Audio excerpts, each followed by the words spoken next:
Great. So a very, very warm welcome to you. We've got a really, looks like we've got a really interesting group of people from around the world tonight, who, at least it's tonight here in the UK.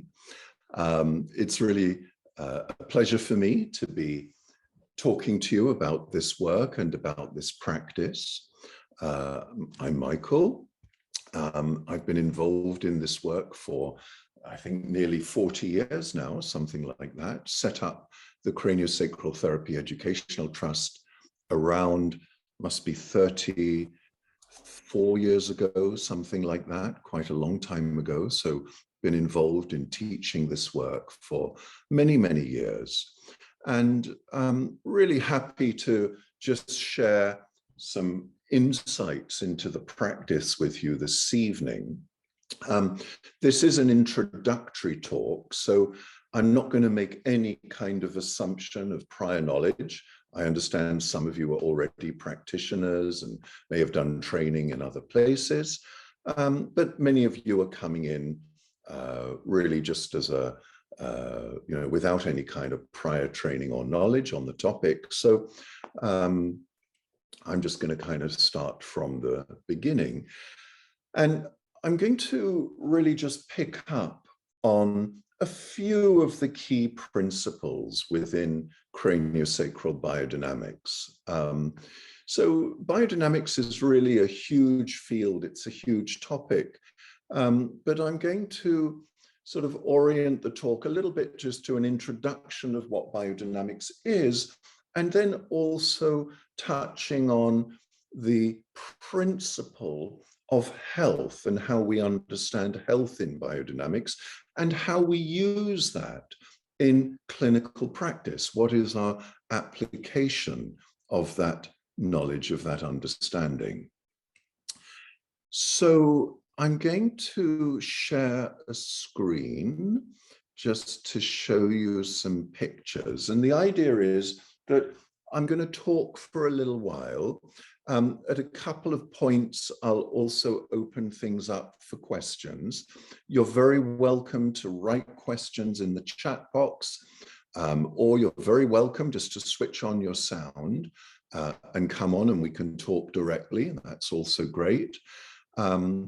But do, just to remind you, I do want to just remind you to make sure that your sound is switched off at other times. Unless we're in some kind of direct communication, leave your sound off. And then towards the latter part of the evening, I want to leave, I would say, about half an hour for a practice. It's going to be a kind of a tuning in practice or a perceptual practice around some of the principles that we're going to be talking about. And then we'll have a little bit of time for question and answers and completions and, any questions around what comes next for those who might be interested. So that's the plan for the evening. And let me now share my Oops, no, that's not it. That's the, now, let's do that. Get rid of that. Great. So I'm going to talk a little bit about the health that's never lost. There's kind of three main therapeutic principles that I want to touch on this evening. And that is, the first principle is that health is an active imperative. Health is not just the absence of disease. Health is an active force that we can employ as part of a therapeutic process if we can find ways to synchronize with it, to connect with it. The second principle is that the health is always present. It's never not there. In the English language, the word health derives from the same Latin root as the word wholeness. So literally, to find health or to be healthy, literally in the meaning, means to be whole, to access wholeness. And there's never a time that we are not whole. There is never a time that the health is not there. And I'll be talking a little bit more about that. Health as an active principle, and also how we may be able to recognize it. And the key within the kind of, I would say, any therapeutic process is our availability for health. If health is an active principle, if it's always there, then it's just a question of creating the conditions that can allow the health to reestablish itself. And we're going to look a little bit at that principle towards the latter stages of the talk. I want to give just a few kind of baselines of what is craniosacral biodynamics before we go into any of these particular topics. So this is a practice that was developed by an American osteopath and doctor called Dr. William Sutherland. And he basically, in the year 1900, 1901, had a great insight whilst examining a set of disarticulated cranial bones. These are bones that had been separated. He was examining, looking at some of these specialized articulations within the cranium. Here's one example of the temporal bone that sits at the side of our heads. And he was looking at how this bone overlaps the bone above it. You can see with this kind of beveled suture. And he basically had an insight, a kind of flash of inspiration, that these bones are designed for movement. Now, this was not something that he'd ever learned in his studies. He was a final year student of osteopathy at the time. And he took this back to his teachers, but they kind of didn't pay too much attention to it. But he couldn't get this idea out of his head, this inspiration, this idea that these bones are designed for movement. He kind of thought also, you know, why would a skull be consisting of including more than 100 different articulations, each of these articulations with a particular design, if there was not some kind of purpose to that? He was somebody who had a great appreciation for how nature is organized. And why would we have a skull with all of these specialized joints, all of these specialized articulations, if there was not some kind of physiological purpose?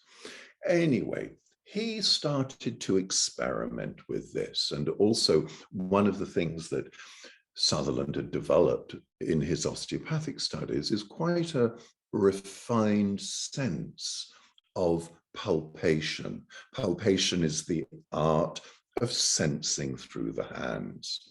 And he started to put his hands onto his patients and pay attention and listen for any kind of movements that were taking place. And he started to feel the presence of subtle rhythmic motions that hadn't been previously described. Moreover, he also, at quite an early stage, realized that the subtle rhythmic movements that he was feeling here on the outside of the bones of the cranium was not the only thing that was going on, that these subtle rhythmic movements are very closely, intimately connected to membranes that underlie the cranial bones, membranes that partition the different regions of the skull. that whatever the bones are doing, so these membranes are doing. He also realized that the brain and spinal cord, the central nervous system itself, is also expressing subtle rhythmic motion, as is the fluid that bathes the central nervous system, the cerebrospinal fluid.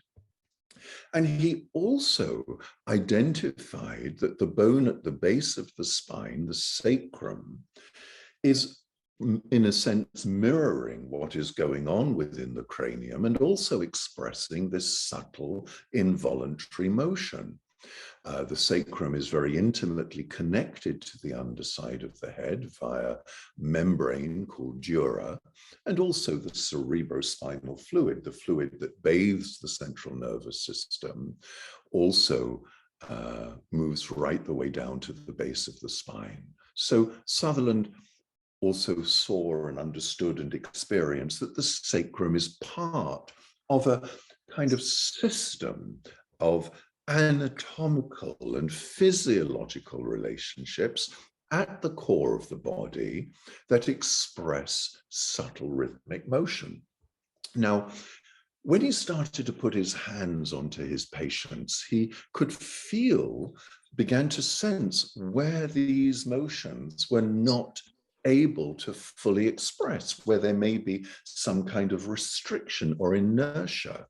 And he started to develop various skills and techniques to help to get this movement moving again, to get these tissues and fluids moving again. And when he did that, his patients started to feel better. They started to recover from a whole range of symptoms, not just to do with the head and the core of the body, but whole body issues and systemic issues would start to improve. So he developed in those early days quite a strong reputation as a doctor who all the other doctors could send their most difficult patients to, the people who they didn't know what to do with. They would send them to Sutherland, and somehow he was getting these results. So this also now perhaps brings us to one of the principles, and that is that these subtle rhythms that Sutherland had identified at an early stage have a direct relationship to our health. As long as these rhythms are able to express themselves without any kind of conditioning and without any kind of inertia or restriction, then health can be fully expressed. Now, this implies, and I'm going to go into this particular point a little bit later, this implies that these rhythms must carry some kind of ordering principle into the cells and the tissues of the body. As long as this rhythmic motion is present, everything is functioning in a good state of order. But if there can be restrictions or inertia or stress or trauma held in the system, the expression of that inherent ordering principle becomes compromised, and disease and pathology is the result. So in the early days, Sutherland identified this system of tissues and fluids at the core of the body that has a particular significance in expressing these rhythmic motions. And he called this the craniosacral mechanism. This is where the term craniosacral comes from. It is a little bit of a misleading term, because people automatically think, well, craniosacral, this relates to craniums and it relates to sacrums, and maybe that's all we work with. But actually, Sutherland also realized at a very early stage that subtle rhythmic motion is a whole body phenomena. Actually, all of the organs, the fascia, the viscera, the muscles, the arms, the legs, everything in the body is actually expressing subtle rhythmic motion as a function of health. Now, Sutherland started off in his practice by identifying a particular rhythm. And I'm going to talk to you a little bit now about what this rhythm is, and perhaps also then going on to explain that he also realized that there is not only one rhythm, there are a number of subtle rhythms that are present. But let's first of all define what is a rhythm. Okay, so a rhythm is a movement in one direction and then a movement back. Okay. Also, a rhythm has a kind of regularity to it. It has a tempo. It will have a rate and a tempo. Let me just take a drink. Hold on.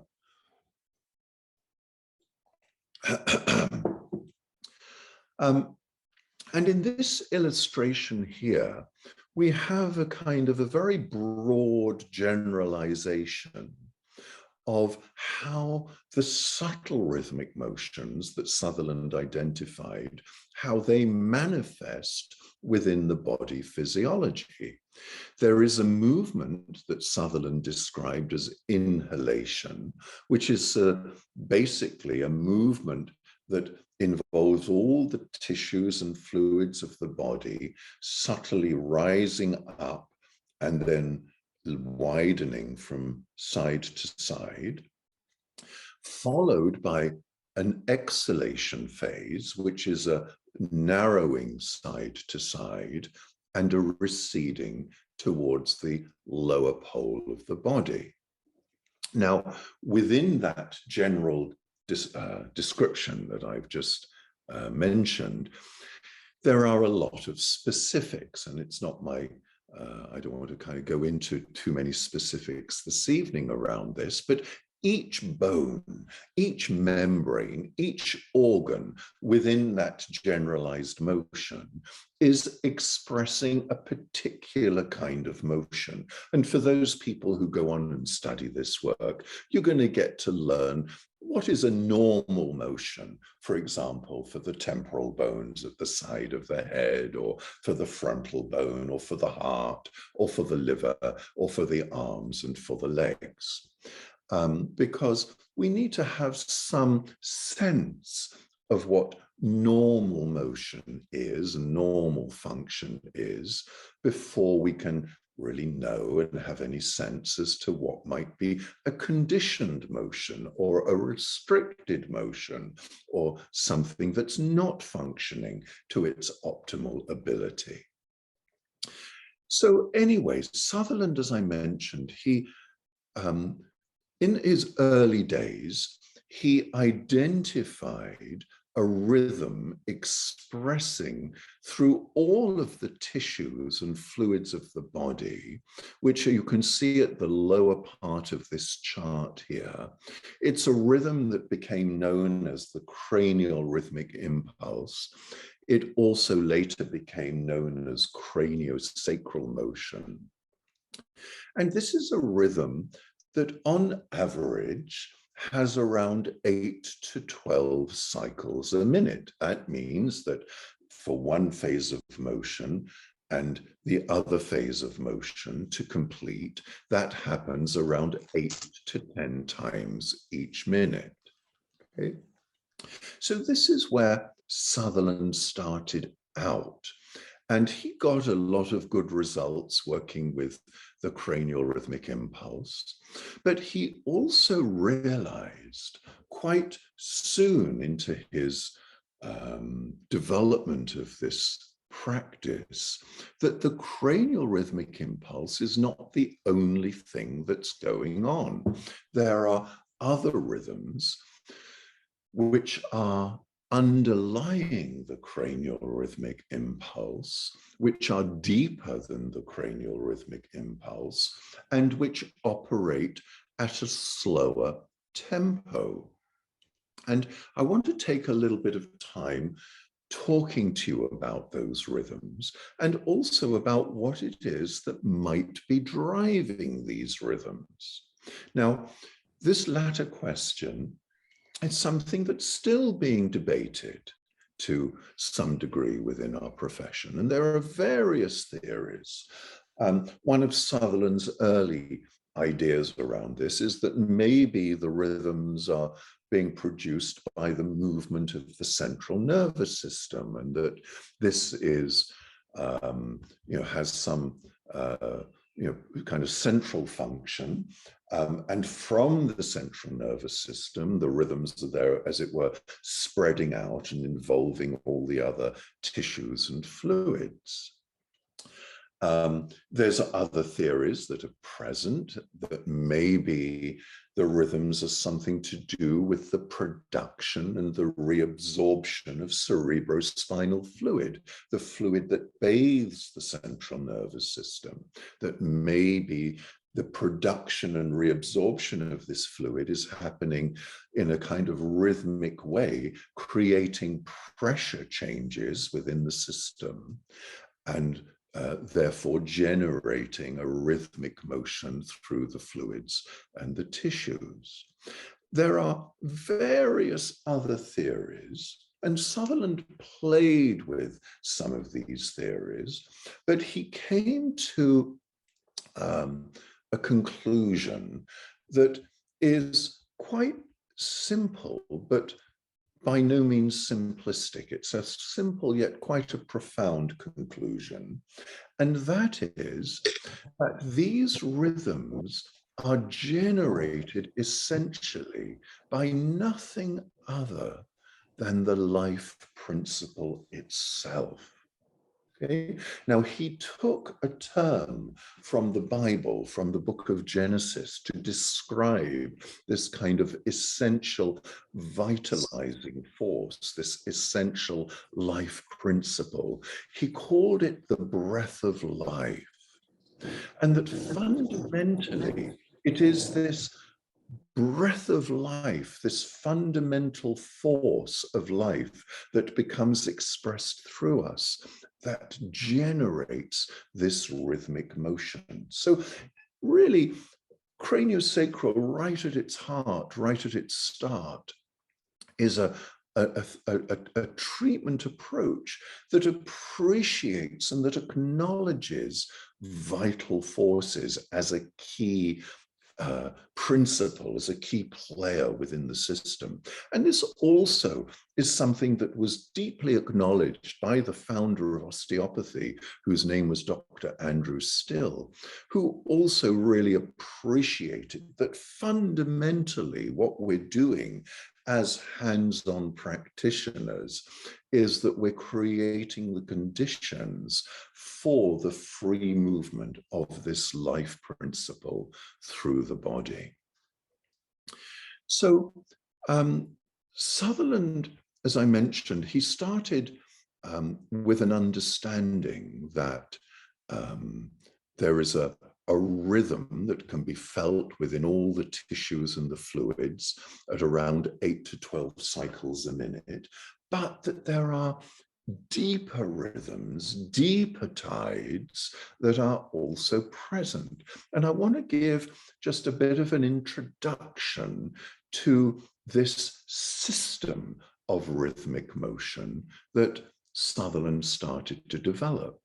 And this is called the primary respiratory system. So in a way, what we're doing now is that we're moving away from just an understanding of some of the anatomical and physiological relationships and starting to look at how we function as polyrhythmic systems with rhythms within rhythms within rhythms, and what might be the significance of that.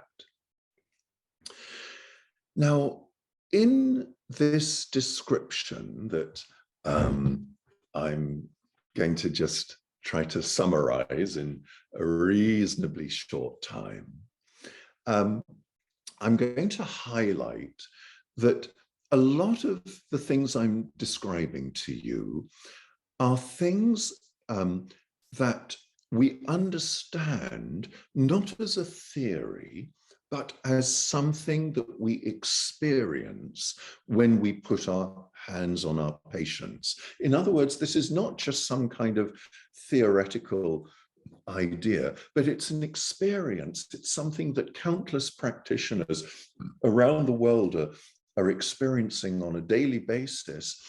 And now we're sort of developing an understanding of what it is that we might be experiencing. Now, for those of you who have experienced craniosacral work, either as a client or if you've done already some training in this area, you will know that the practitioner will use a very light touch onto the patient's body, maybe treating whatever part of the body needs to be treated, and will often remain there for maybe 15 minutes, maybe 20 minutes at the same time without actually moving. So really, to look from the outside, there's nothing much you're going to see. There's not much really to observe. But inside, what the practitioner is in touch with are various movements and various functions. And again, the practitioner can bring various skills into relationship with the body to facilitate these motions and to create the conditions for these motions according to whatever the needs are. But within this process, as you may imagine, or as you may have experienced, it sometimes happens that as the practitioner has his or her hands onto the client's body, that there may be a certain kind of rhythm or a certain kind of function that shows itself. But after a little while, things start to settle, and then maybe start to settle some more, and then maybe even start to settle some more, until both the patient and the practitioner start to experience, or I'm going to use the word reconnect to, a profound stillness.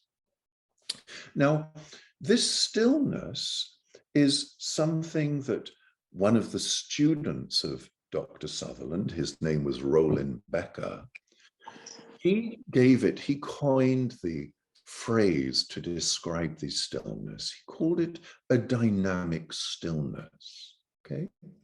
Now, there are many types of stillness and many types of settling that we might experience in ourselves.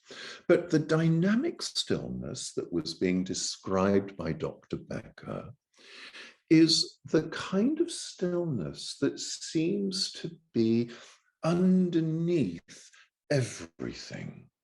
It's underneath all of our rhythmic motion. It's underneath all of our functions. It's underneath all of our conditions, all of our diseases. It's underneath all of the things we do. It's underneath all of our neurotic tendencies, our personality hang-ups, whatever it might be, that it is a kind of a basic ground of being out of which life starts to express itself as motion. So it is from this basic ground of stillness that Dr. Sutherland described the breath of life emerging. He used this term, he called it a groundswell of the breath of life that would happen in a rhythmic way. So here we start to also just identify another key principle of practice, and that is that life is expressed as motion. And as long as those motions are able to be expressed without their restriction, then everything can function well. But that motion may be compromised. And as such, those vital forces of life may then start to be compromised in their expression within our fluids and within our tissues. And in craniosacral biodynamic practice, this is considered to be the major precursor to the development of disease and pathology. When we're able to restore this life expressed as motion, things come back into a better function. Okay. So let's just pause a little bit more with this principle of a stillness that underlies the motion, the stillness that is, if you like, at the very core of our being. This is something that the quantum physicists are also talking about these days. They're also identifying.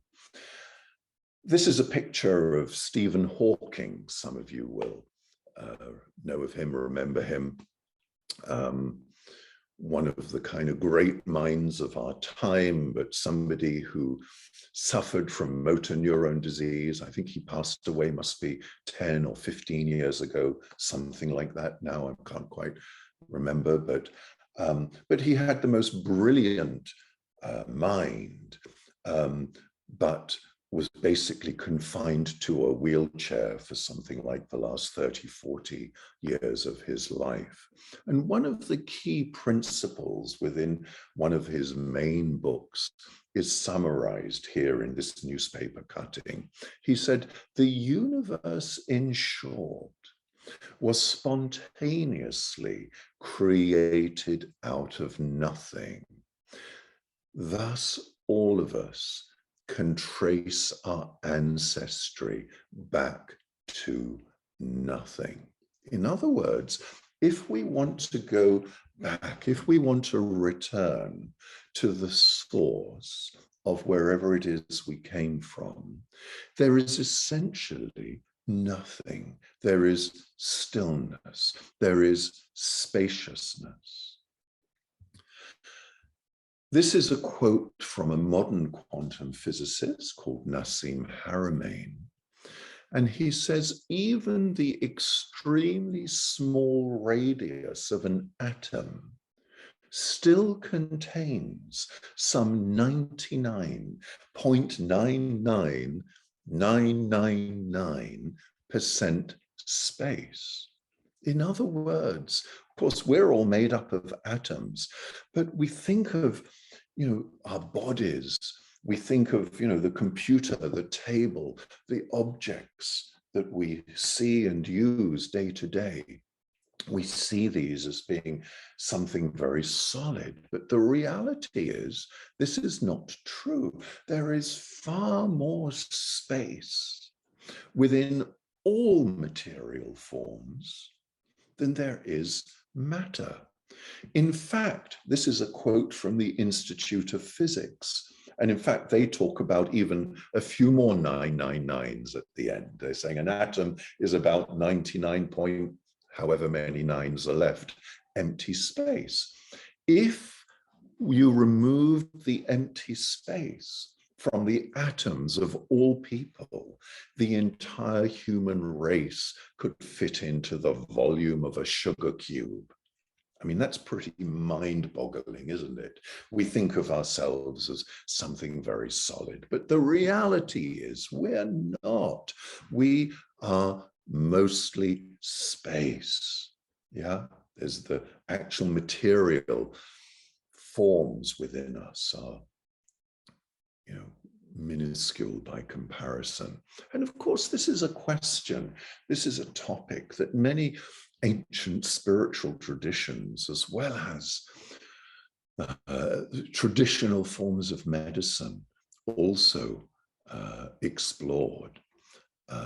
There's a very enigmatic teaching that the Buddha gave when it's called the Heart Sutra, and he basically said, form is space, form is emptiness, emptiness is nothing but form. You can read a little bit more around that if you wish, but basically saying that form and spaciousness, form and emptiness are in a sense indivisible. Again, in the Buddhist tradition, there is a Sanskrit word that I think describes this kind of essential ground state. It's a word called shunyata, and it's usually translated as emptiness, but some of the teachers and practitioners who I've been in touch with actually say that a more accurate translation is spaciousness. But within the Sanskrit word shunyata, there is also the kind of inference of the word, not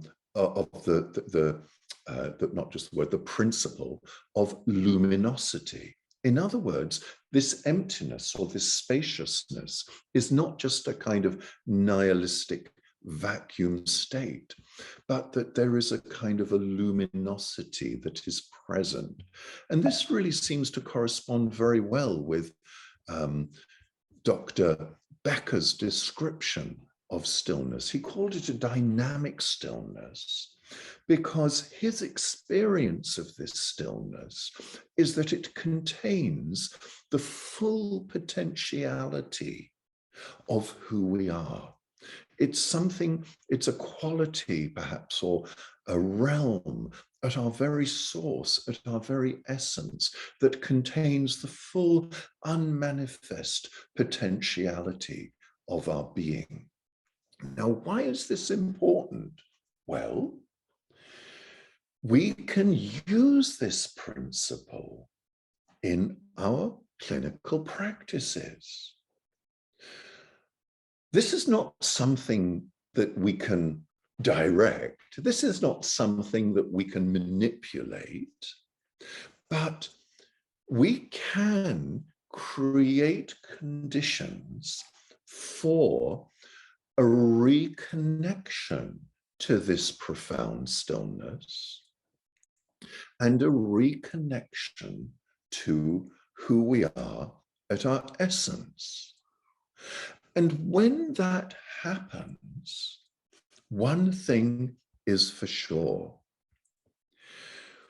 we never come out in the same way that we went in. When we reconnect to this profound stillness, something changes. Not only something in our physiology changes, but something in our consciousness changes as well. It's, I would say, in my own experience, impossible to have some kind of direct experience of dynamic stillness and in some way not to be reset, not to be shifted a little more back to who we actually are, a little more back to normal. Okay.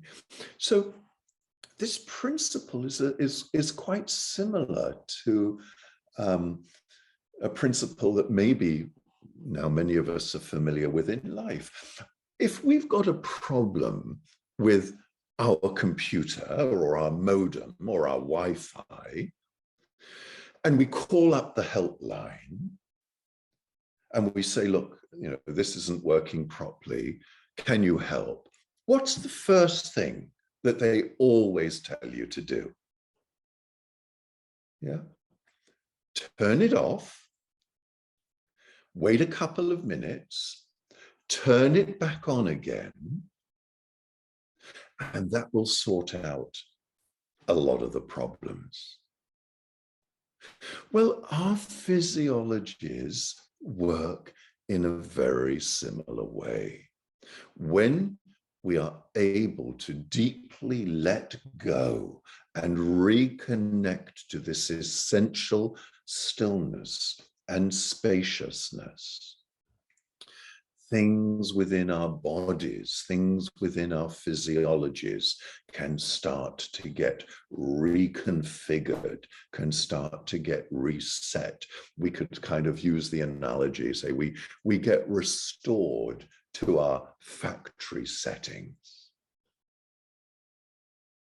Okay. So from this ground of stillness, as I mentioned, life starts to express itself as motion.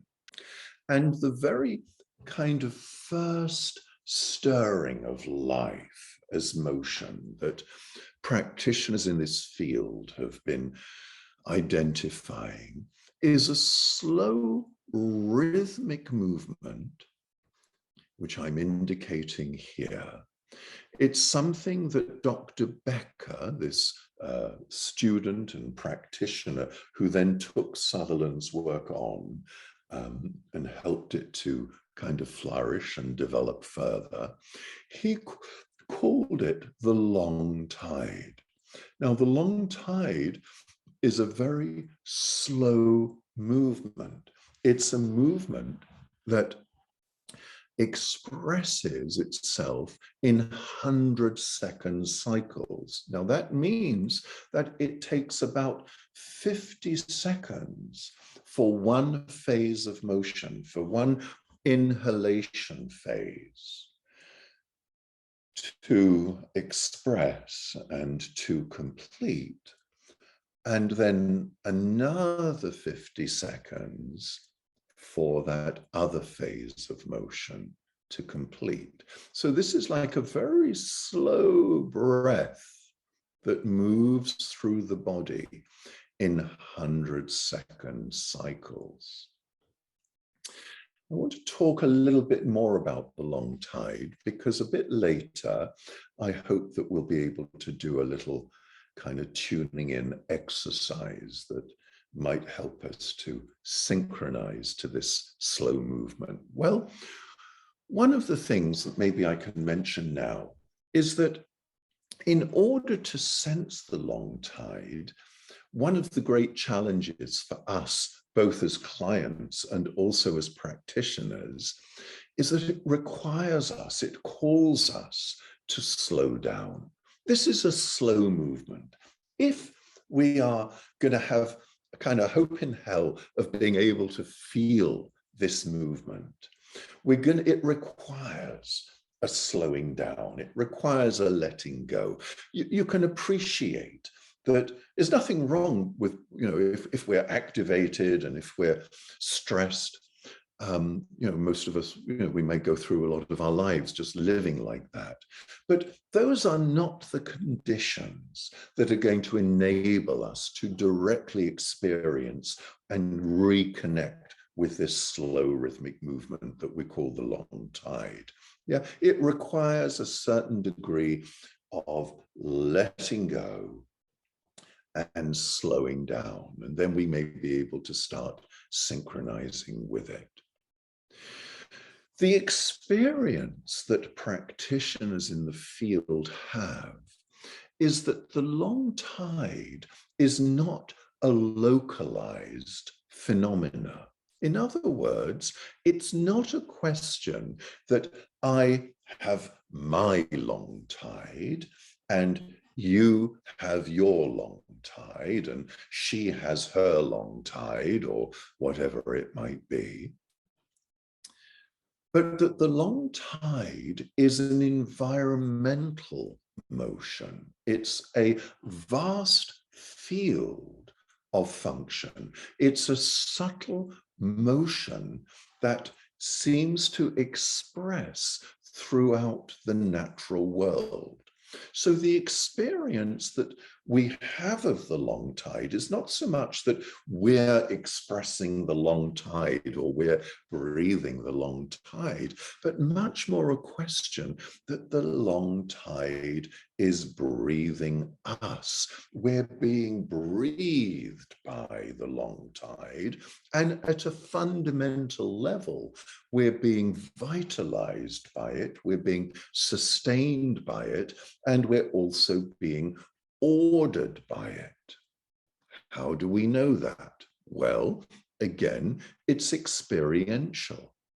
The experience of practitioners within the field is that when the long tide comes into a treatment process, when both the client's physiology and the practitioner are able to, as it were, create the conditions for a reconnection to the long tide, when the long tide starts to move through us, it changes our physiology. It literally, as it moves through the body, starts to reorganize things. Now, I've witnessed in my own practice some amazing things happening. I don't have time to tell you too many stories tonight, but just as the long tide starts to move through us, sometimes very stubborn, deep-set conditions and pathologies can start to reconfigure and start to come back to a sense of health and order.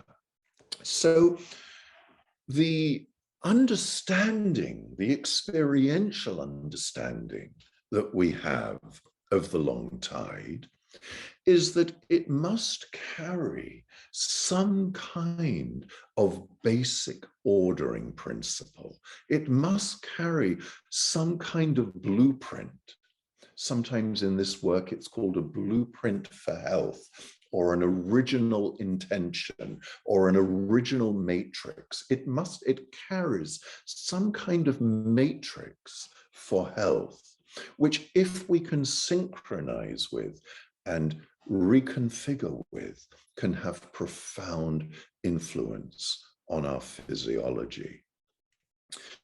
Now, another feature of the long tide, as well as being a movement, a subtle rhythm that is all around us. In other words, it's a sense of the natural world breathing in and breathing out.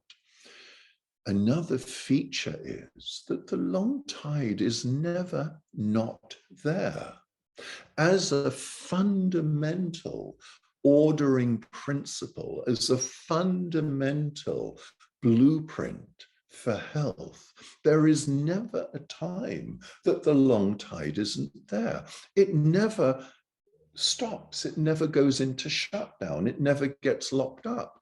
But we, in terms of whatever it is we're holding or unable to fully resolve or process, maybe as a result of stresses or traumas, we may disconnect from the long tide. We may fragment in our relationship to this fundamental natural breath. And this can be, again, a primary precursor to the development of disease and pathology. So in some ways, we can describe the long tide as the health that's never lost. It's the health that's always there. But similarly, so is the stillness that's underneath it all. There's never a time that it's not there. It's always there behind whatever conditioning. It never gets traumatized. It never gets locked up. But in terms of our connection to it, in terms of how we're able to live with it and be with it, this, of course, is something that we may struggle with and have difficulties with, but this is also something that biodynamic craniosacral can help us to kind of come back into connection with, to put us back in touch with these deeper functions of life. Now, there's a bit more the theory that I want to talk to you about, but I think maybe what I'd like to do now is just to open up to any questions. Very happy if any of you want to just turn on your sound right now, we can speak directly. Or if you've got any questions that you want to write in the chat box, please do feel free to do that. But I think this is a good moment just to kind of pause for any kind of clarifications or things that you would just like to share from your own experience. So how are you doing, everyone? So Julie is saying the long tide reminds me of prana in yoga theory. Yes, essentially it is. It is that deep prana. It is that essential breath that is there. I have two questions or two things to mention. Yes, Steffi, please go ahead. So the client has his own or her own rhythm, but me, when I do the practice, the practice, I have my own one. Maybe I'm fragmented or whatever. Is it linking together or? Yes.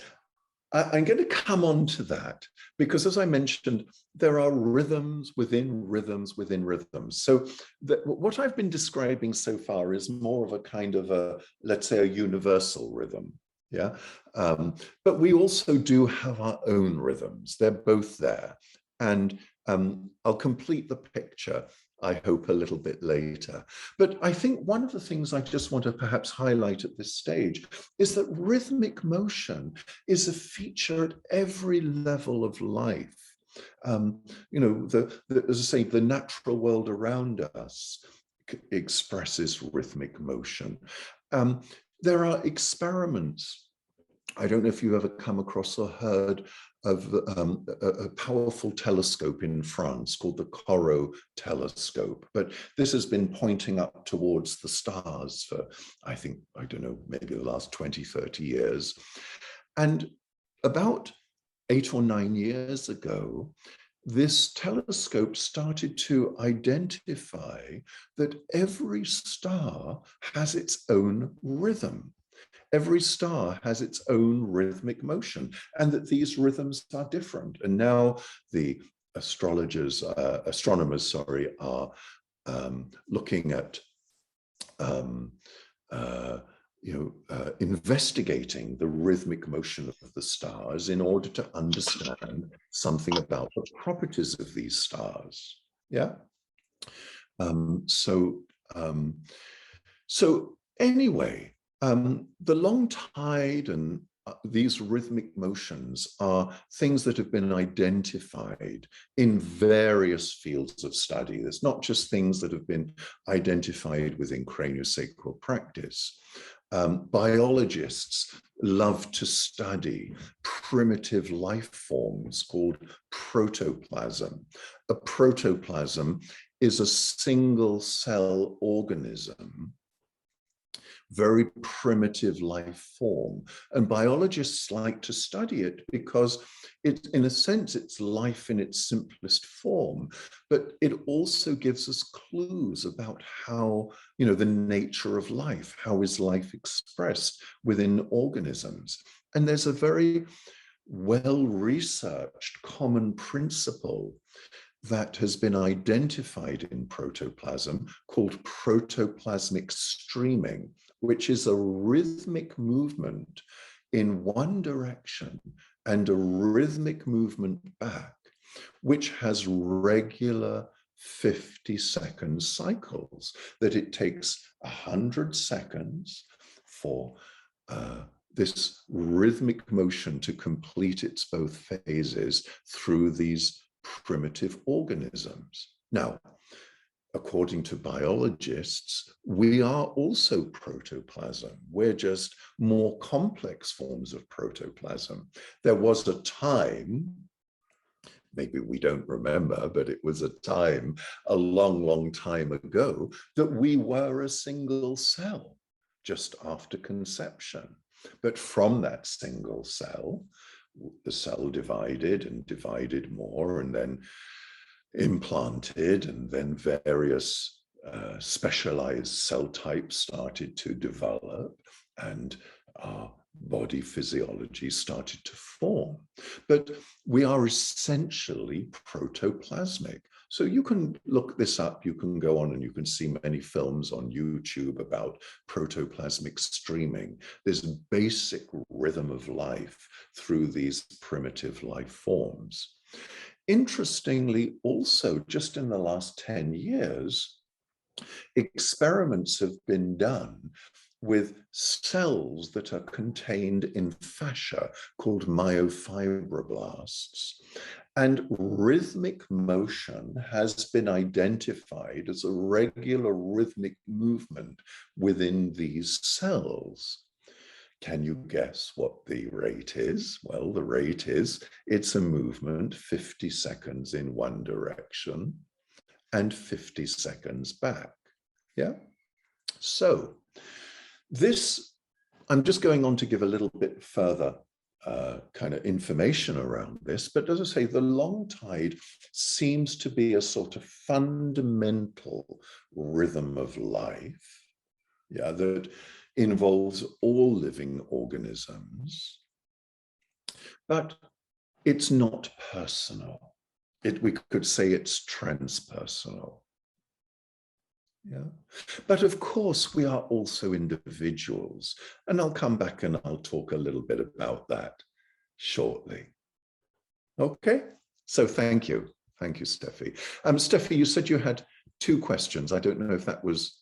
Yeah, but I guess you answered already what I wanted to know. But in the end, I could get, let's say, a treatment by a tree, because maybe the tree is more linked. If you can synchronize to the health within the tree, why not? Absolutely. Absolutely. Let me just read a few others. How does it relate to Reiki? Well, some of the principles are the same. Some of the principles are different. And again, I'm not a Reiki practitioner, so I don't kind of talk with any kind of authority. I also understand that there are many, many different kinds of Reiki. But of course, both of them, you know, what we're doing as well as what Reiki is doing, you know, are vitalistic therapies, working with vital forces and seeing if we can help to, as it were, reconnect to those vital forces. But one of the fundamental differences that I think is there is that in craniosacral biodynamics, we're working very directly by sensing how these forces become expressed at a physiological level. We put our hands onto our patients, onto our clients, and we can sense how these fundamental rhythms are expressing, yeah? And also, and I'll maybe just touch on this a little bit later. Again, I don't know if this is the case within all forms of Reiki, but in Reiki, very often, from what I understand, the practitioner is, as it were, channeling these universal forces into the patient's body. This is not necessarily something that we're doing in craniosacral biodynamics. We're more synchronizing to the forces, creating conditions, as I touched on earlier, for these essential life-giving forces to be restored at a physiological level. But we're not directing anything. We're not doing things to the patient, and we're certainly not manipulating.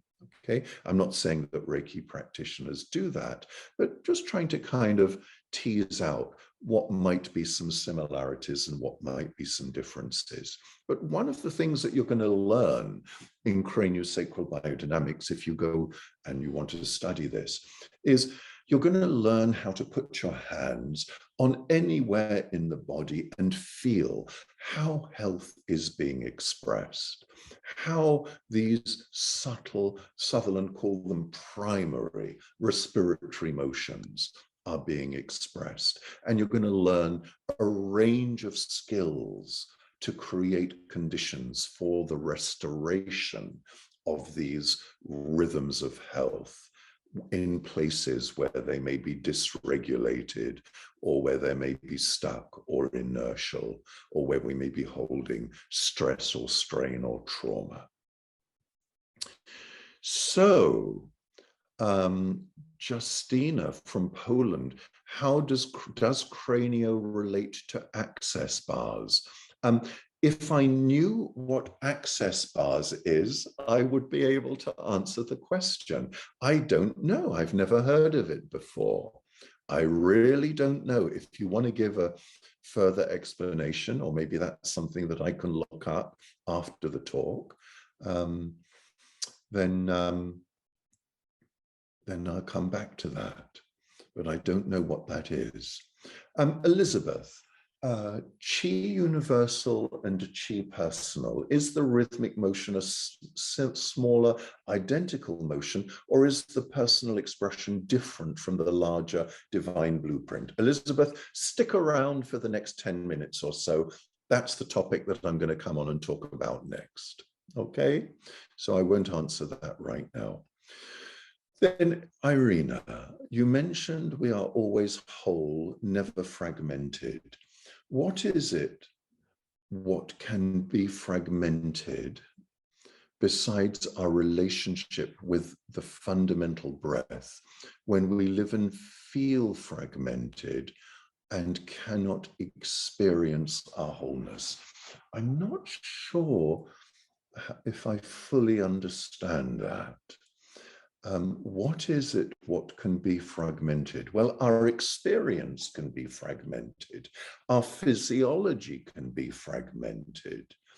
Our conditioning can be fragmented. I don't know if this answers your question, but when we live and feel fragmented, yes, we feel fragmented because as a result of the unresolved stresses or traumas, we're unable to kind of fully live in connection with our essential ordering principle, our essential vitality, our essential spaciousness, our essential health. And so experientially, of course, there is suffering.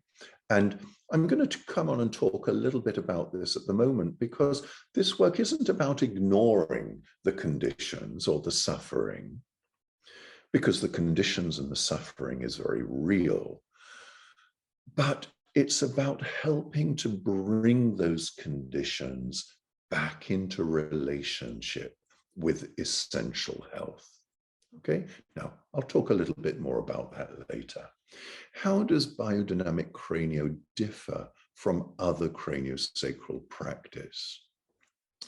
The emphasis, and again, there's many different branches within craniosacral practice, so I can only really just touch on this at the moment. But biodynamics really has its roots in the work that was developed by Dr. Sutherland in terms of his understanding of the breath of life and of the forces that essentially organize us. So the emphasis within biodynamics is that if we can, as it were, resolve the forces that organize how we function, the tissues, the body physiology comes back to health.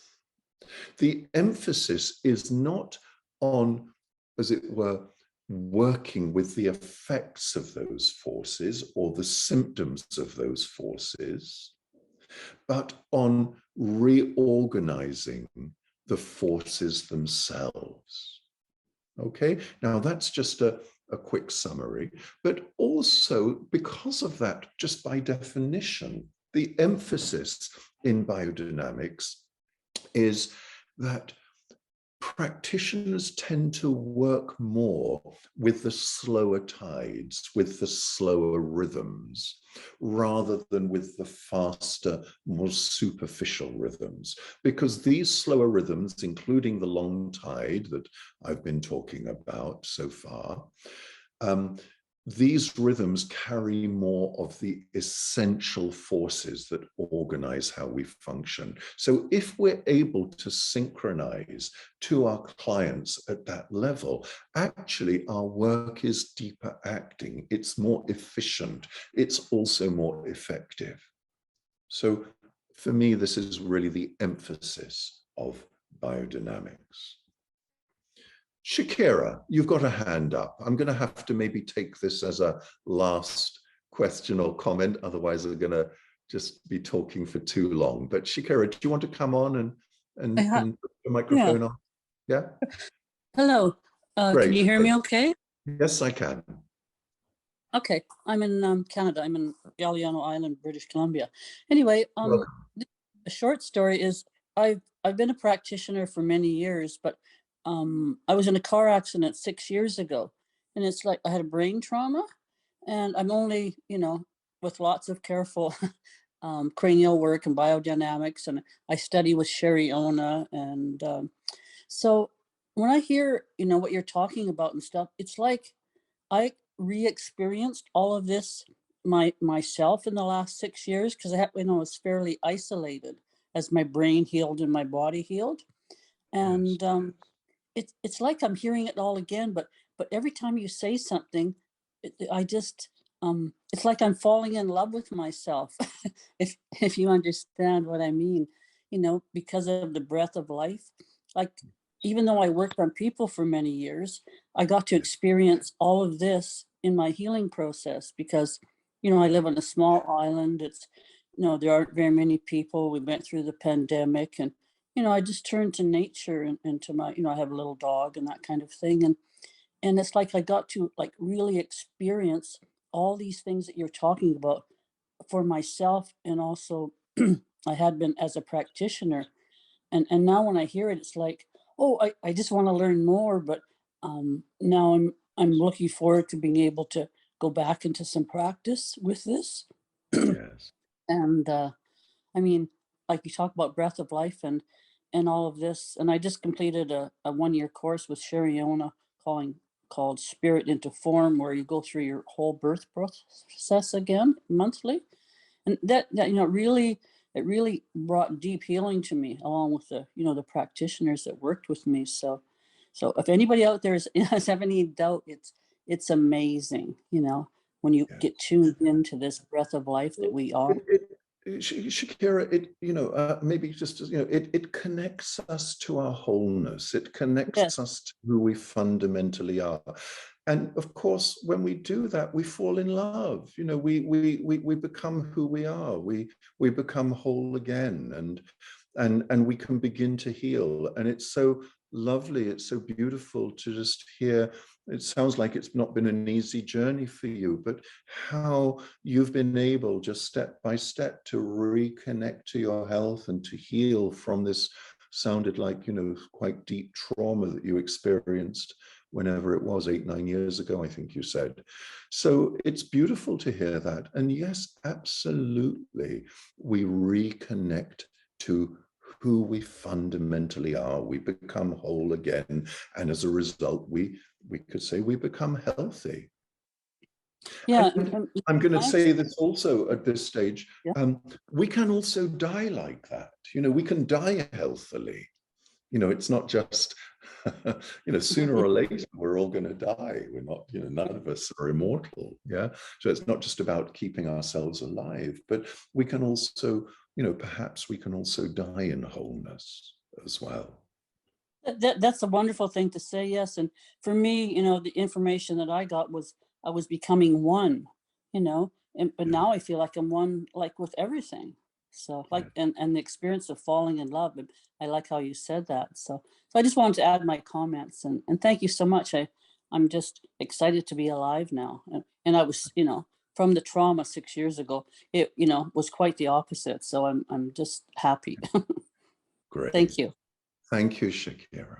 So there's a question from Lorraine. Lorraine, I think what I'm going to try to do is come on to that a little bit later. You've asked what are some common pathologies that are resolved. I want to just continue a little bit more our journey, as it were, through an appreciation of subtle rhythmic motion. So I'm going to come back and share my screen again. And I'm going to go through a few more things with you, and then I hope we're going to have time to do an exercise. So I'm just going to come back to this chart that we were looking at earlier, and we had just a brief introduction to the long tide. So describe the long tide as a kind of an environmental movement, a movement within the natural world, a transpersonal movement.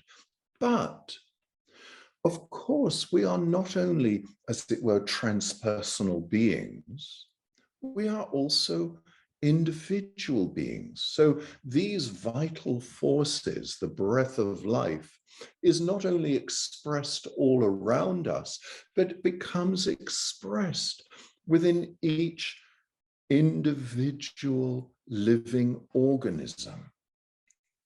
And the medium that is experienced and understood to be the medium for how these forces, how these potencies become expressed physiologically, is the medium of fluid.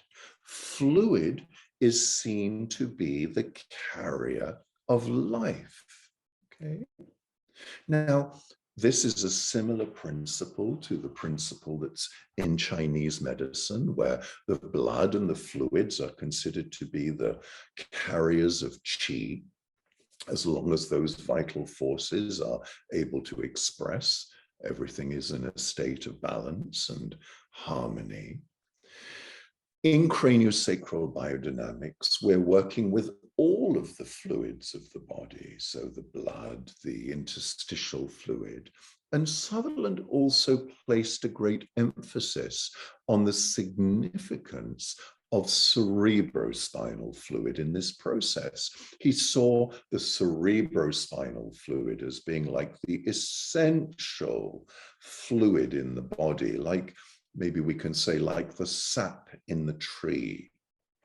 And as long as the cerebrospinal fluid is able to express a kind of good quality of the life principle of the breath of life, the potency of the breath of life, this is a fundamental marker of a state of good health. And this is something that we can put our hands on and we can feel, we can palpate, and we can also work with if anything needs to be worked with or addressed. But as these vital forces that I was describing come into the body, it generates another rhythmic movement, which in the practice these days is generally referred to as the mid-tide. So I can define the mid-tide. Dr. Sutherland called it the fluid within the fluid.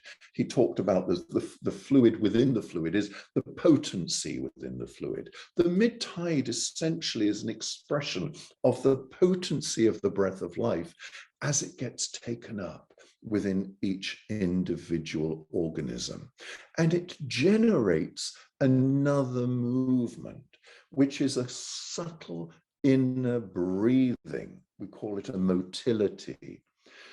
So at a cellular level, all the tissues and the fluids of the body, remember, tissues are primarily also composed of fluid. Even bone is largely fluidic, some 60–70% water. So fluid is in everything. And as the fluid expresses the life principle, it generates another subtle rhythmic motion that we call a motility, a kind of inner breathing that takes place. Yeah. So this is just a brief summary of the mid-tide, and the mid-tide is a place where we do a lot of our work. We can, a lot of our practice can take place at the mid-tide because we have a connection directly to both body physiology, but also to the forces that organize body physiology. Okay. And then the other rhythm, which is where we started and where Sutherland started, the cranial rhythmic impulse, in our current understanding is more a kind of superficial rhythm. It's the most superficial rhythm within this system.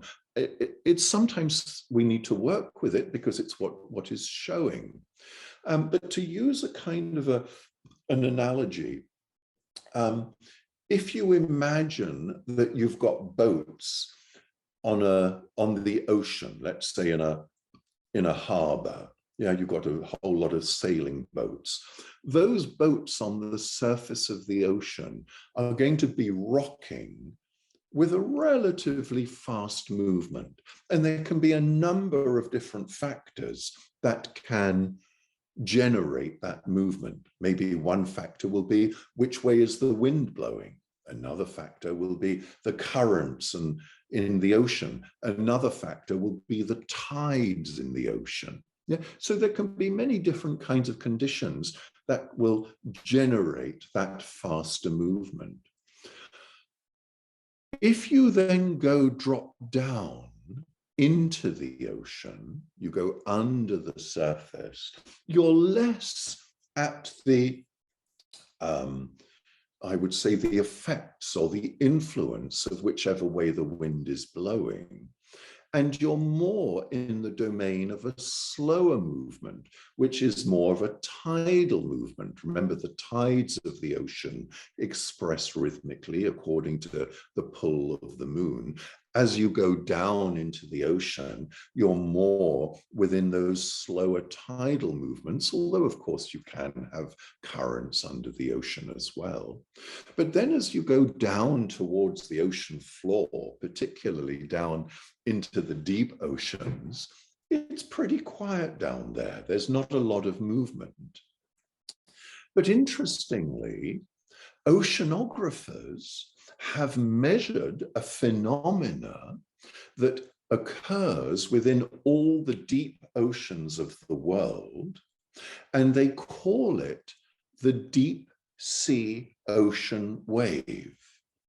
It is a slow rhythm within near to the ocean floor as there is a movement in one direction and then a movement back. Can you guess the rate of that rhythm? Yeah, you got it. It's a 100-second cycle rhythm. You can Google this, deep sea ocean wave. You can read some of the research. Has a movement 50 seconds one way, 50 seconds back. Using this same analogy, maybe the ocean floor is like the basic ground, the dynamic stillness that is present underneath, as it were, all of those motions. I'm going to carry on a little bit more. This is an image which, in a sense, shows the domain of these different rhythms that I've just been introducing. Okay, so here we have the physical body, what's under the skin. This is the domain of the cranial rhythmic impulse. And there's a lot of, it's this sort of faster, each bone, each muscle, each organ kind of gently rocks, maybe driven by a number of different factors. Yeah. And again, this is where we can do a lot of good work. But the mid-tide is a rhythm that expresses through what's sometimes called the fluid body. I like to use a term that was coined by Dr. Becker. He called this the biosphere. The biosphere of the patient is it includes the physical body, but it also includes the field immediately around the body. So again, one of the principles here is that we don't end at the skin. There are fields of function, fields within fields, rhythms within rhythms. And the fluid body, or the biosphere, as a field phenomenon, expresses this slower rhythmic movement around 2.5 times a minute as an expression of the vital forces or the potencies of the breath of life that get picked up within each individual organism. And then we have a wider field of function. Here it's referred to as the tidal body, or the body of the long tide. And this is the domain of the long tide as a much wider field of function. Okay. Now let's come back a little bit now to the topic of health. And I realize I'm way overrunning. I'm talking a bit too much, but we'll carry on. Maybe I'll take a little bit extra time with you if that's okay for you as well. One of the principles is that, and this is also one of the fundamental principles of osteopathy, is that we are essentially self-healing organisms. The body is a kind of, we could say, the result of billions of years of evolution, of self-regulating and self-creating and maintaining forces, and that the body itself knows how to heal, given the right conditions.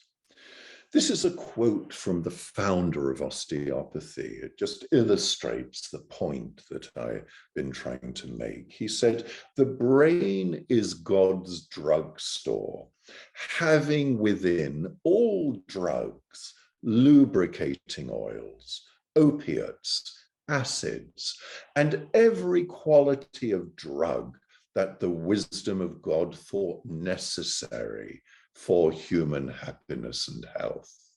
So everything is there. Dr. Sutherland picked up on this quote from his teacher, Dr. Still, and said, yes, and when the practitioner starts to create the conditions for this, the practitioner, the brain is God's drugstore, and then the practitioner becomes the pharmacist. This was just something that he observed.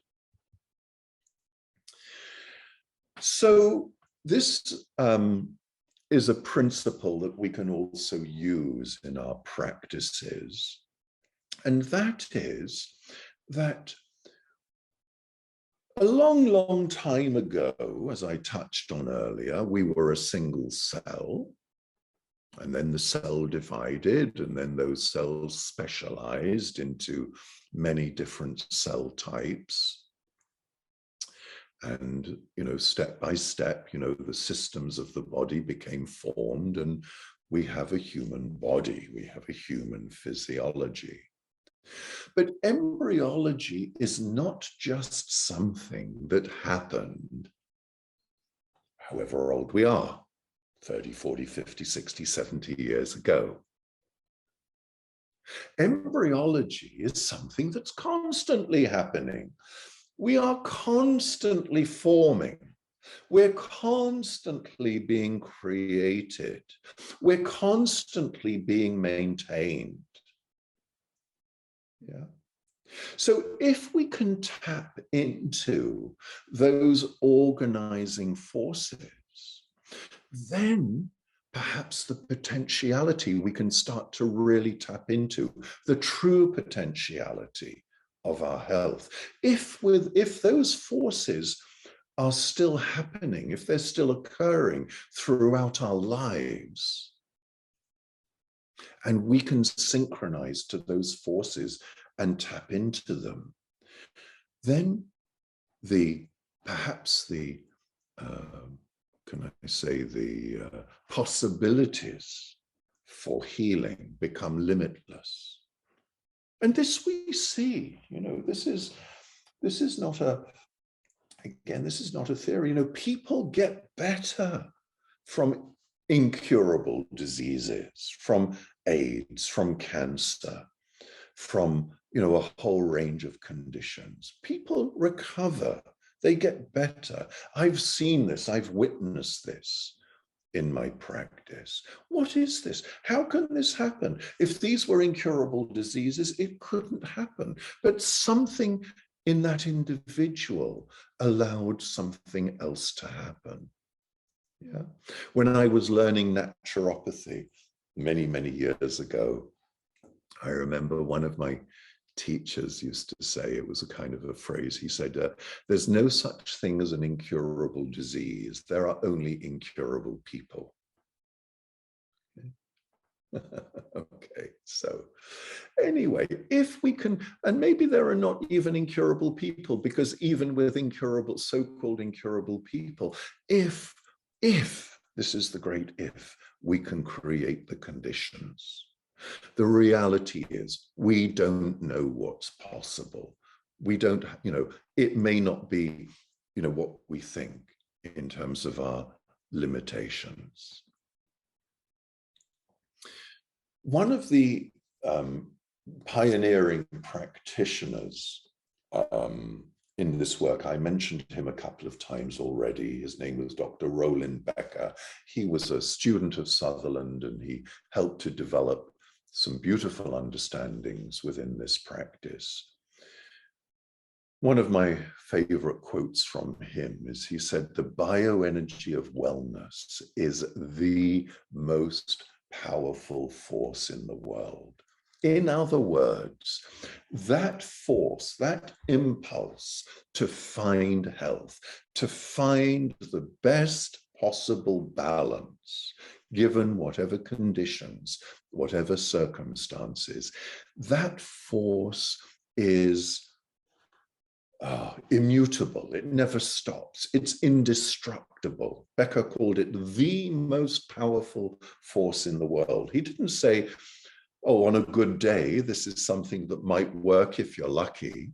No, this is this bioenergy of wellness, this impulse to seek health, to seek wholeness, to seek the best possible balance, is actually something indestructible.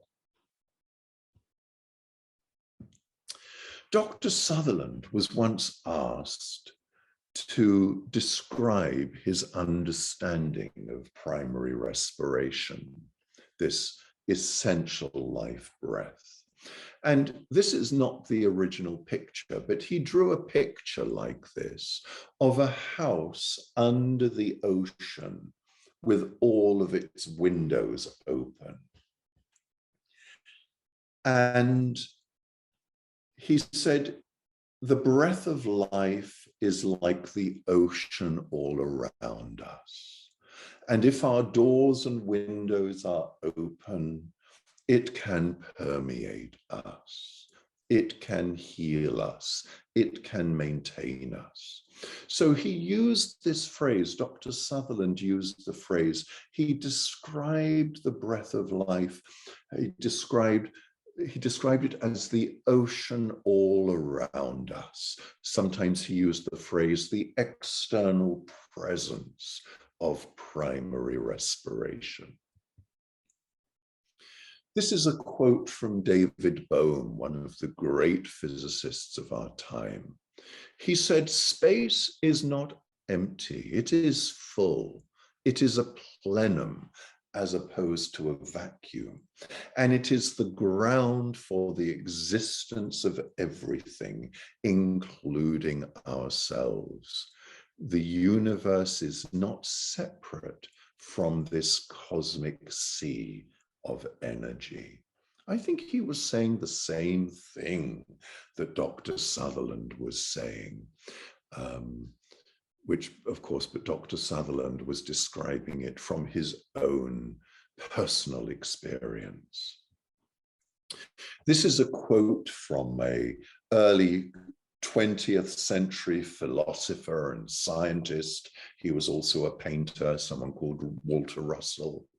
He said, we are all electric creatures floating in the electric sea of this electric universe.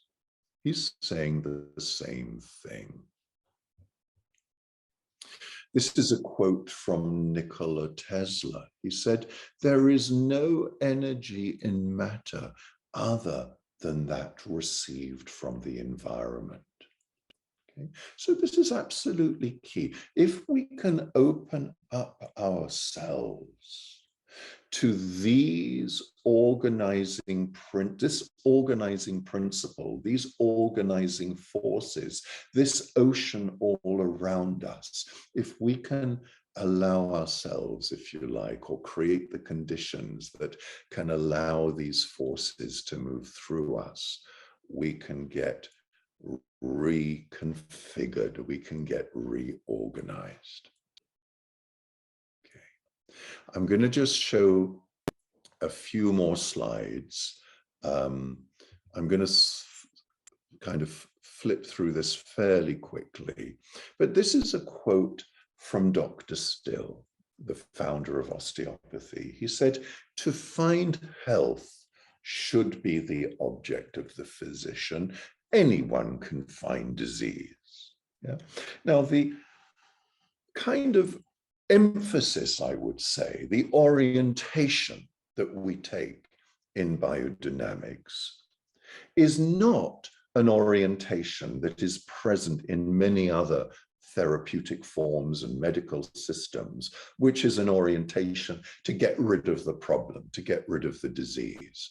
The orientation is to find the health, to find what's working. And in our experience, in our understanding, when we synchronize, when we can access the rhythms of primary respiration, these are the fundamental expressions of health. So if we can connect to these subtle rhythmic motions, we are putting into practice what Dr. Still was saying.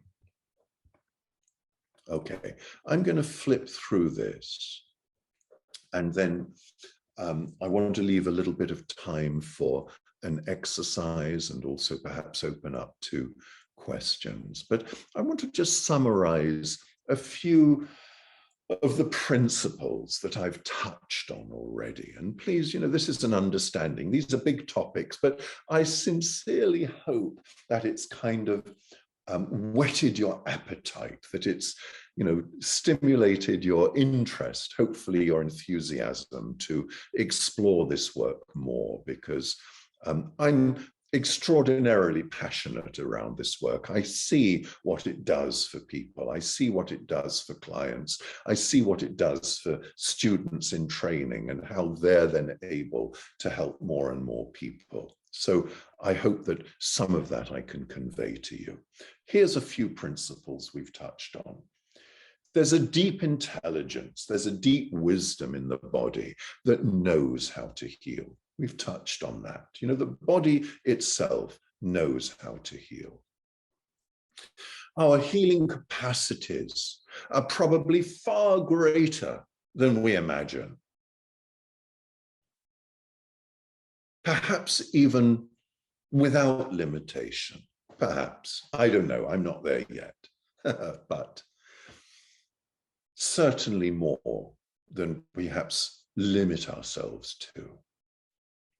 That the formative forces of life, the formative forces of creation, the formative forces of health continue throughout life, maintaining us and healing us. And within those forces, there is a blueprint, there is an intelligence that knows exactly how to heal, and that is never lost. It's never not there. That deep, intelligent blueprint, that deep, intelligent matrix is never not there.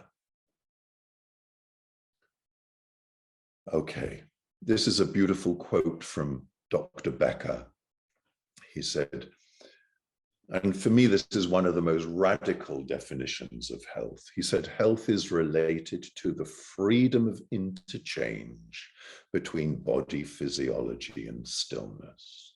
In other words, when we reconnect to the deep stillness, the essential quality, this helps us, as I mentioned earlier, to reset. He says health is related to a freedom of this interchange. Most of us live most of our lives in real disconnection with that interchange, you know, in our traumas, in our stresses, in our concerns, in our, you know, responsibilities. We lose that sense of interchange, and sooner or later that can lead to health no longer being able to manifest. I'm not going to say we lose health, because we never lose health, but it's no longer able to manifest.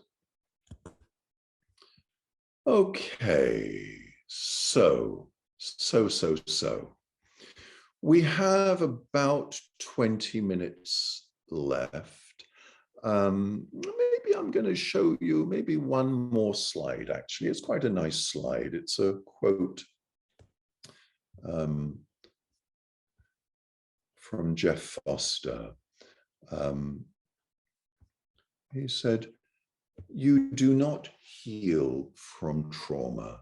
You simply reconnect with that secret and sacred place inside that was never traumatized, never damaged, never unsafe, and never truly unhealed in the first place. Healing does not happen in linear time then. Your true self, absolute and ever present, innocent and whole and free, is not a future destination, but a present moment reality, always, even if it is obscured behind dark clouds of fear and shame. True healing involves remembering your inner sanctuary, reconnecting with the wholeness, love, beauty, and cosmic safety that you are." Quite beautiful, yes? Beautiful quote. Great. Okay, let me stop sharing a screen for a few minutes. I would like to do a practical exercise with you. And, you know, we've kind of looked at various theories and principles, but I think after that, I'd also just like to open up for any kind of little summary and closing statements and sharings and comments after that. Okay? So, are you okay to do an exercise with me around this? Yeah? Great. What I'd like you to do is to just get yourselves comfortable. Just get yourselves seated in your chairs or on the floor or on the cushion, wherever you are. And just for a few minutes, start to bring your attention inside your body. If you want, you can close your eyes and bring your attention to the sensations that are present in your body. Okay. So just you can, if it's helpful, you can do a little bit of a body scan, maybe from your feet into your pelvis.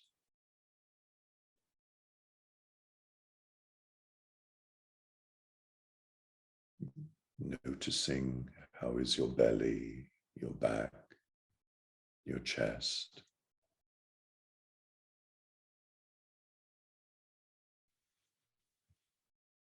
And it may well be that there are places in your body that feel uncomfortable, maybe even painful.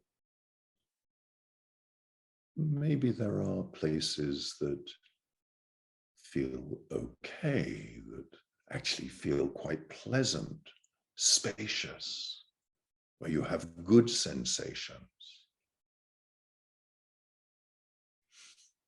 And see if you can just allow, just for a few minutes, just let your body do whatever it is it wants to do. So not, not trying to kind of rationalize it.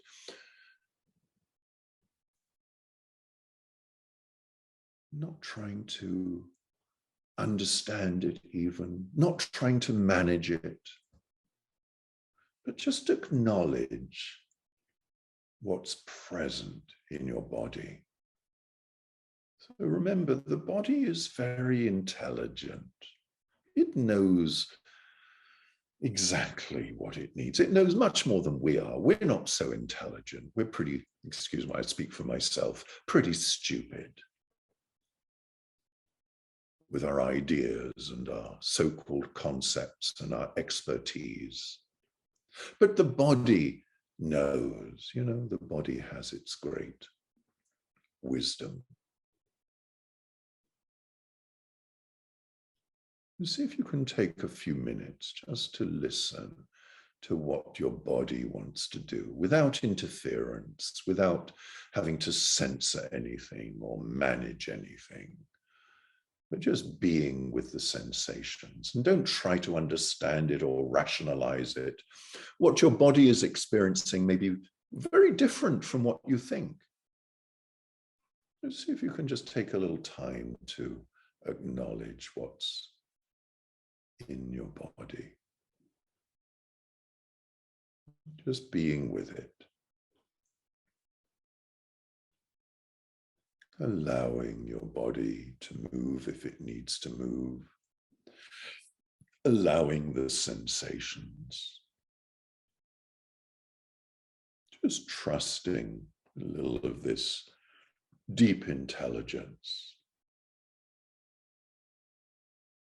Allowing yourself to kind of go with it, to be with it. And if it's too much for you, then don't go into this. If listening to your body creates too much pain or too much distress, just see if you can regulate yourself. Take it slowly. There's nothing that needs to be forced.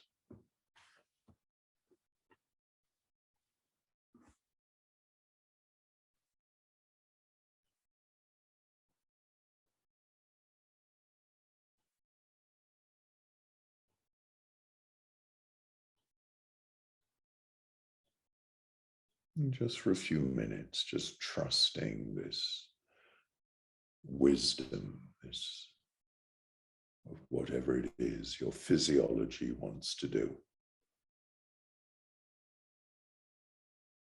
Don't worry if it looks silly or feels silly. A lot of the time it does, but that's not a problem.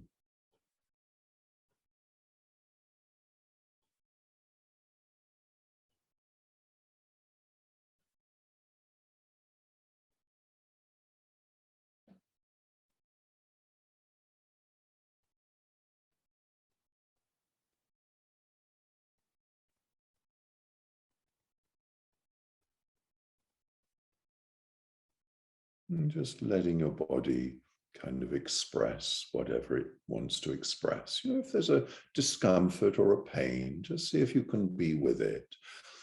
If there's a nice sensation, just see if you can be with it. Whatever's present, without any judgment.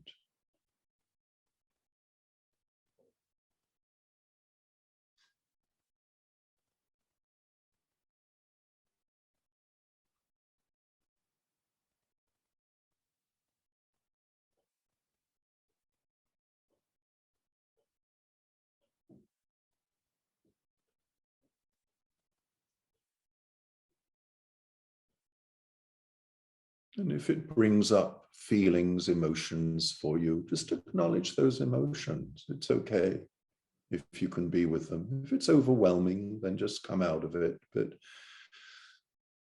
you know, maybe associated with those physical sensations, you might feel feelings coming to the surface as well. Just acknowledge those. Oh, okay, yeah, there's maybe a sadness I feel in my chest, or an anxiety in my belly, or whatever it might be.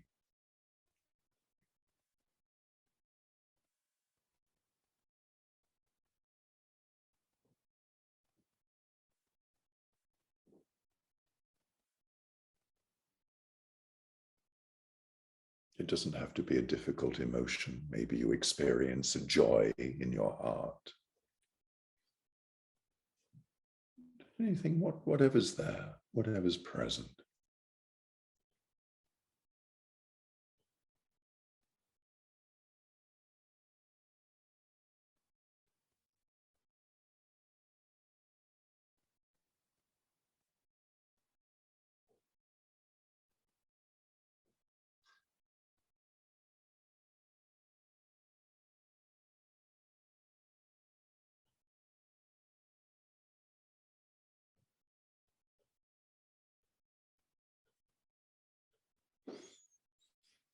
And then when you're ready, and just do this to the degree that feels okay for you, that feels comfortable for you. Again, just check in with yourself if you're okay with this.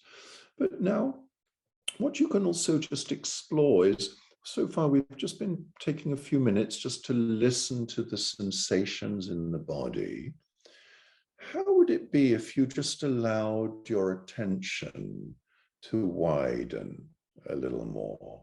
So not only that it takes in a sense of the body, but maybe takes in a sense of the space around you. Remember, we touched on this earlier. You know, we don't end at the skin. There are fields of function, fields within fields that express rhythmic movement, that have a physiological function. And primarily, this is just a state of letting go. It's not a state of going anywhere else and leaving your body, but just allowing your attention to naturally breathe out into the space around you.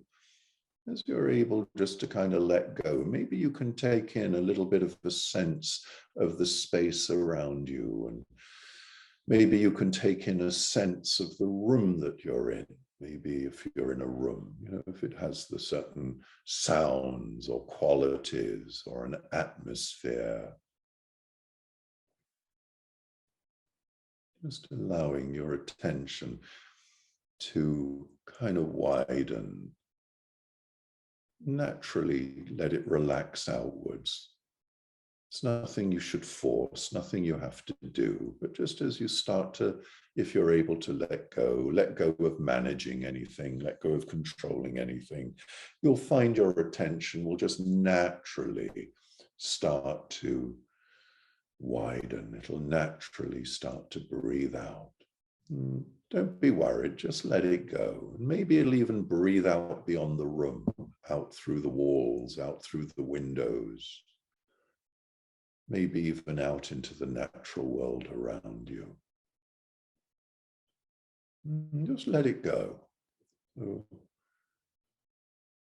maybe you can just allow your attention to move away.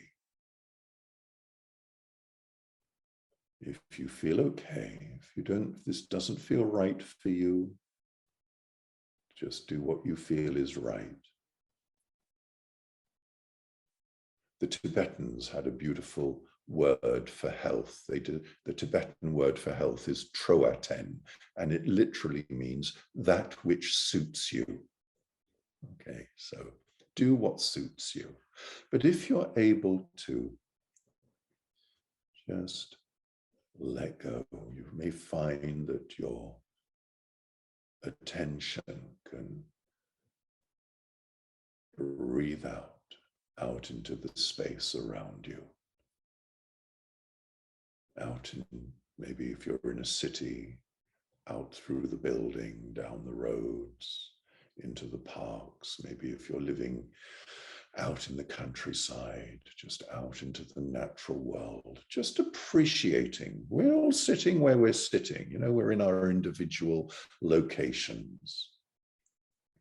But there's also this vast field, this vast space all around us.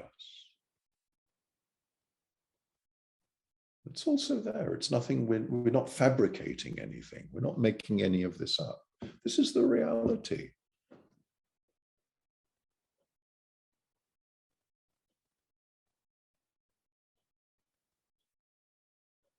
And just allow your attention to relax, letting go, and taking in a sense of the space around you, what Dr. Sutherland called the ocean all around us.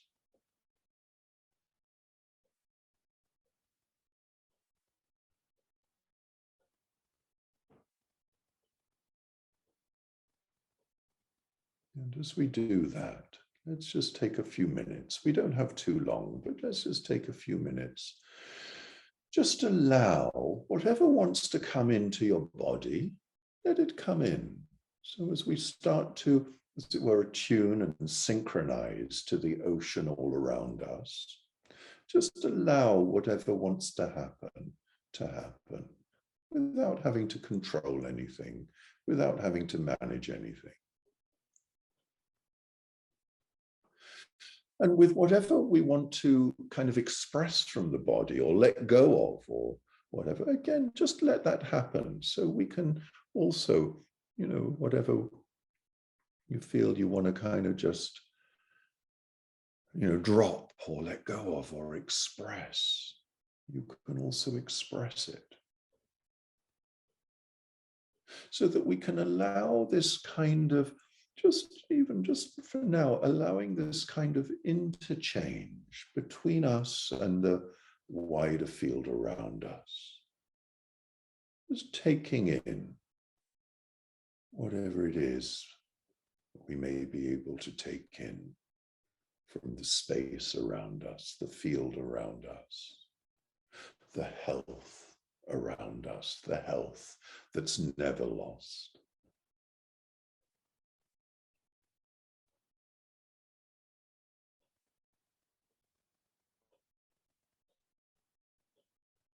Let's just take 2 or 3 minutes to sit quietly with that.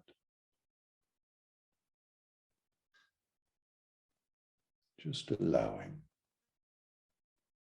letting go and allowing.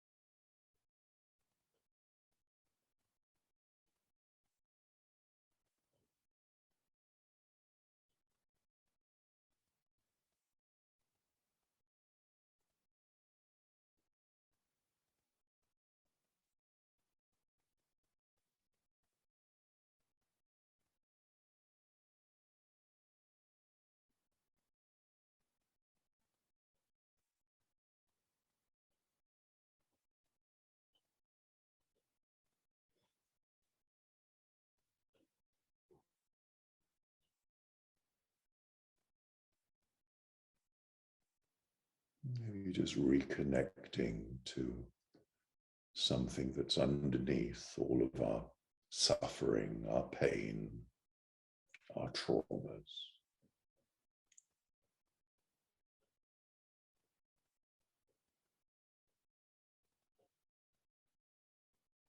And allowing that kind of interchange to take place.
And then when you're ready, we don't have too long. This is just an opportunity to touch into these topics. But then when you're ready,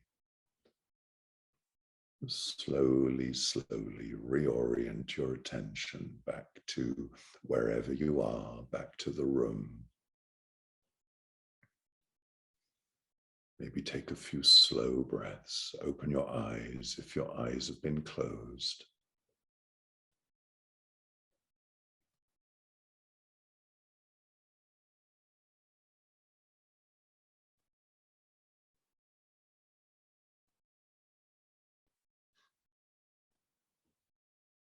Take a stretch, move your body if you need, if it's helpful, just kind of move a little bit.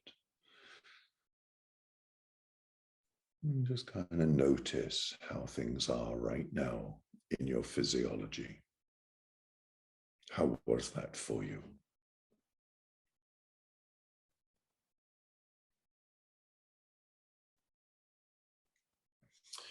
So, okay, so we've got a little bit of time. I'm going to take maybe another 10 minutes of your time. I think it just to kind of complete. It might be nice just to touch base with a few of you, maybe people who haven't yet asked.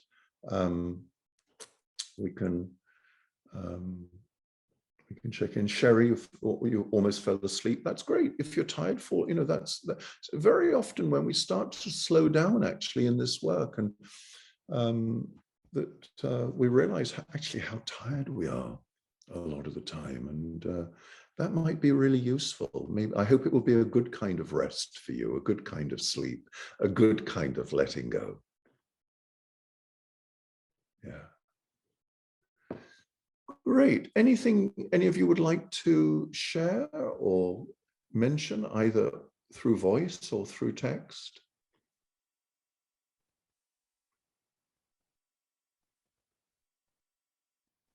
How are you doing?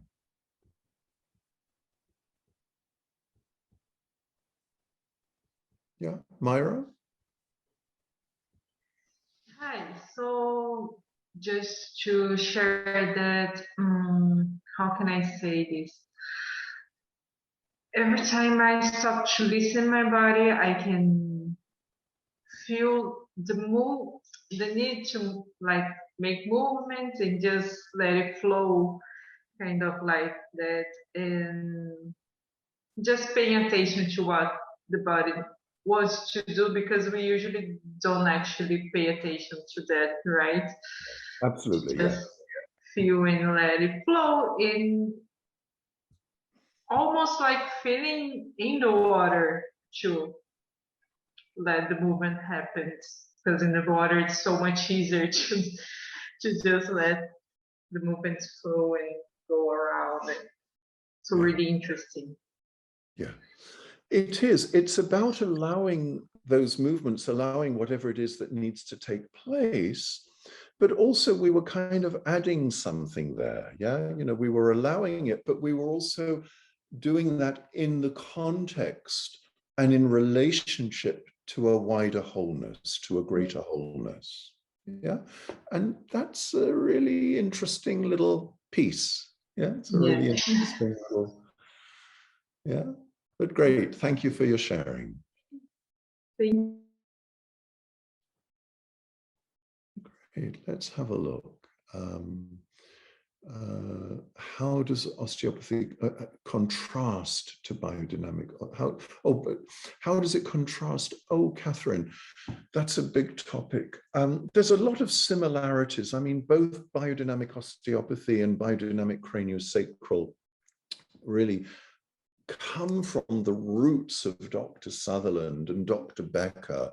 But I think, and so there's many similarities, and as you're probably familiar, one of the main developers of biodynamic osteopathy has been Dr. James Jealous, who has also been a great influence on what people are teaching within the craniosacral field as well. I think that in a sense, the two professions have developed and grown in parallel. We started exploring biodynamics going back about 40 years ago, something like that. I think there are many similarities. There are some differences. I think within biodynamic craniosacral work, we do a lot of work exploring and working with what we call the therapeutic relationship and generating a sense of safety within the therapeutic relationship. And also, we've integrated a lot of the work from some of the pioneers within working in the fields of trauma. So there's been a great, development of understanding of the physiological roots of trauma and how trauma is essentially held at a physiological level. And there's been a number of great pioneers working within that field who have developed ways of helping to process some of those traumatic imprints in ways that are both safe and effective. Again, I'm not able to go into great detail around that, but that kind of knowledge also very much comes into our biodynamic craniosacral curriculum. So there's both similarities and differences is the short answer. But thank you for the question. So Florian, thank you for an amazing journey. Been working in the field for 8 years. I shall now explore the portal you've opened for me. Thank you. Great, Florian. I'm pleased that has been helpful for you. Elizabeth, thank you. I'm pleased you've attended. You're very glad you attended the presentation. Excellent match. Grateful for the group energy as well. Thank you for being part of that group energy.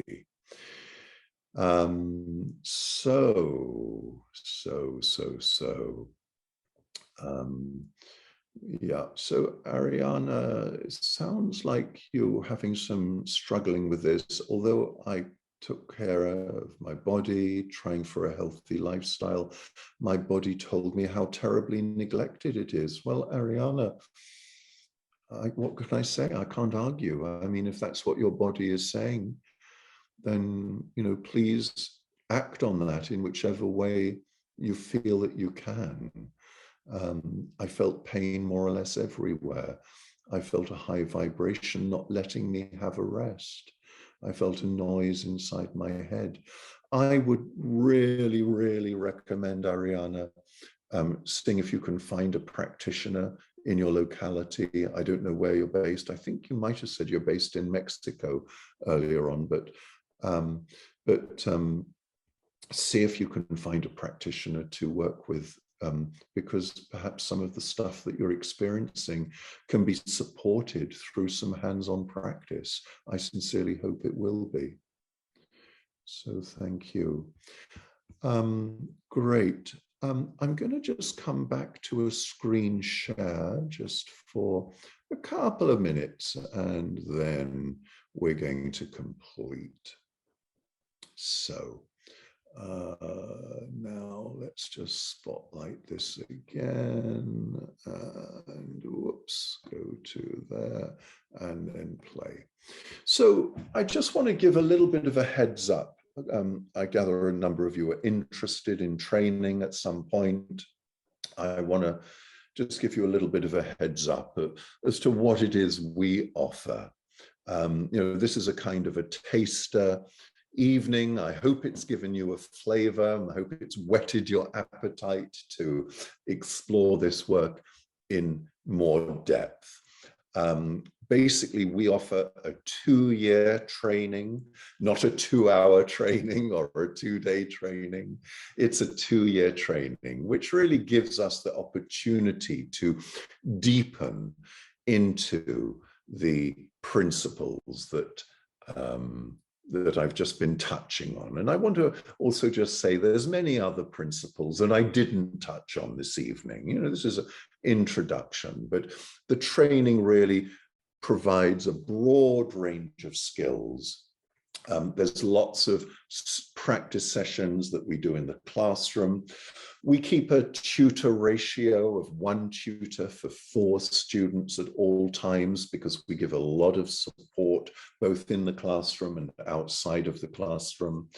And so there's a lot of, again, in the classroom, we do practice sessions every day.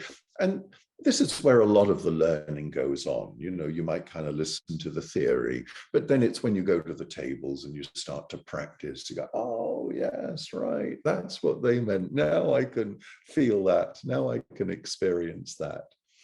There's home study, there's practice we ask people to do between the seminars. The seminars are about once every 2 months.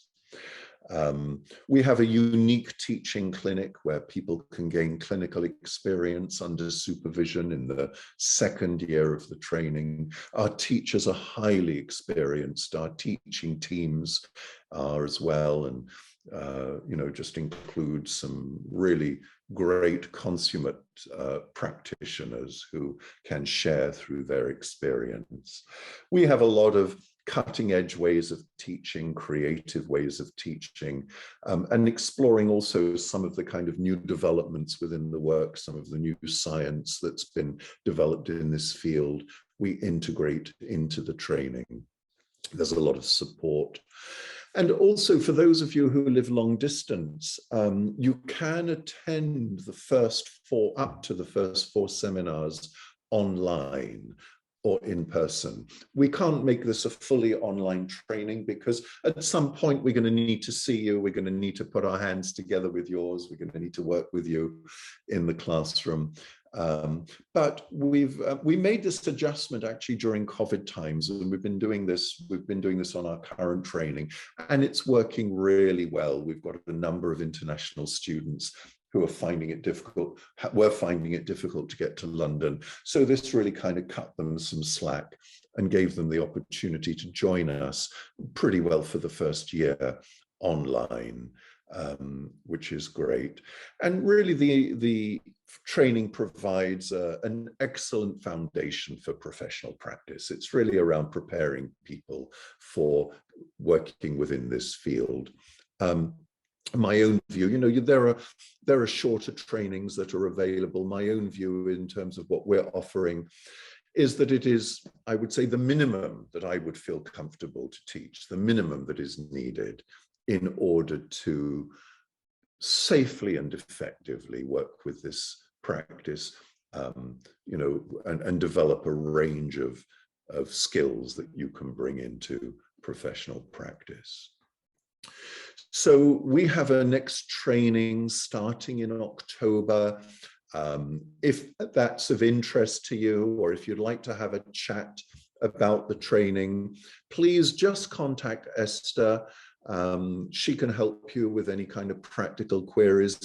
If you've got any particular queries around the curriculum or any kind of questions or concerns around whether or not it may or may not be suitable for you or appropriate for you, or whether we're appropriate or suitable for you, just contact us. We can always set up a Zoom meeting as well and have a chat with you and talk to you about that.